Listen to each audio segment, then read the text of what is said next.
প্ৰথমতে আপোনালোকক মোৰ চেনেললৈ স্বাগতম জনাইছোঁ। আজি মই আলু আৰু সয়াবিন ৰেচিপি এটা বনাম, আপোনালোকে চাবচোন। প্ৰথমতে মই এয়া কেৰাহীটো গৰম কৰি লৈছোঁ, গৰম হৈছে আৰু মই এতিয়া তেলটো দি ল'ম।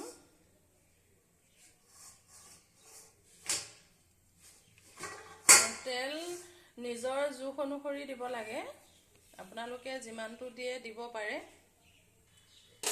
এয়া মোৰ তেলখিনি গৰম হৈছে, মই এতিয়া পাঁচফোৰণ কেইটামান দি দিছোঁ।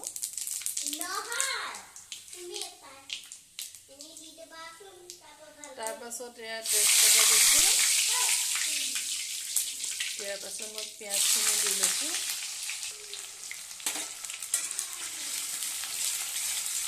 মই প্ৰথমতে এই মছলাখিনি ইয়াতে মই আদা, নহৰু, জিৰা, ৰেড চিলি, গৰম মছলা আৰু হালধি গুড়ি একেলগে মই ইয়াত মিহল কৰি লৈছোঁ।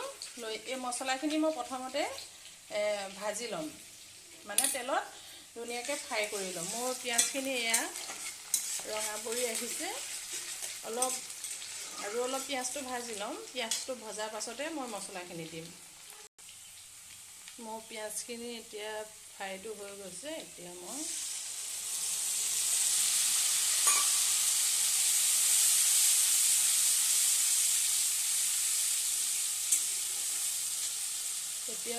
এই মছলাখিনি মোৰ ফ্ৰাই হোৱাৰ পাছতহে মই বাকী সয়াবিন আৰু আলুখিনি দিম। মইতো বইল কৰি ৰাখিয়ে থৈছোঁ।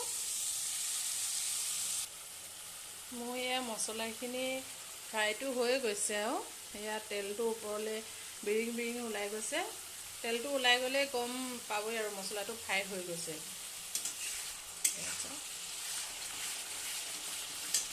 এতিয়া মছলাটো ফ্ৰাই হৈ গৈছে যেতিয়া মই এতিয়া বাকী চব্জিখিনি দি দিব পাৰিম আৰু সয়াবিন আলুখিনি।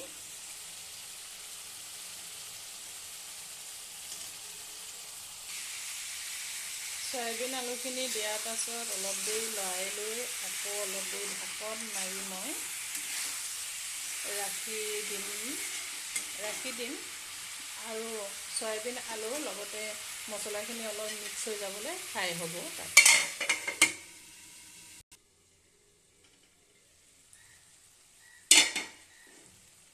এইটো কাণে কাণে তেল ওলাই গৈছে, আলু আৰু সয়াবিনখিনিও ফ্ৰাই হৈ গৈছে। ফ্ৰাই হোৱাৰ পাছত মই বেছি পানী নিদিওঁ, জোখত অলপমান পানী দিম। চব্জিটোতো অলপ পানী দিব লাগিব।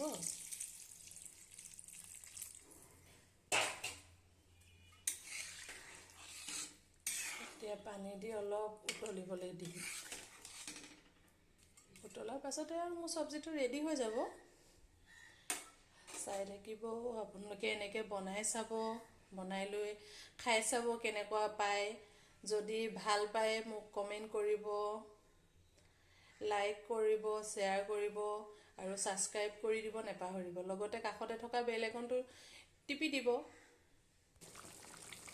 মোৰ হৈছেগৈ আৰু চব্জিটো দেখিছেনে?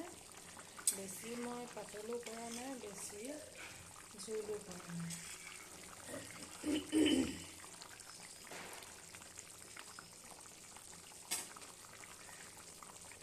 এতিয়া মই উতলি থাকোঁতেনে আজি মই ধনিয়া নাই, এতিয়া মান ধনিয়াই অলপ দি দিছোঁ।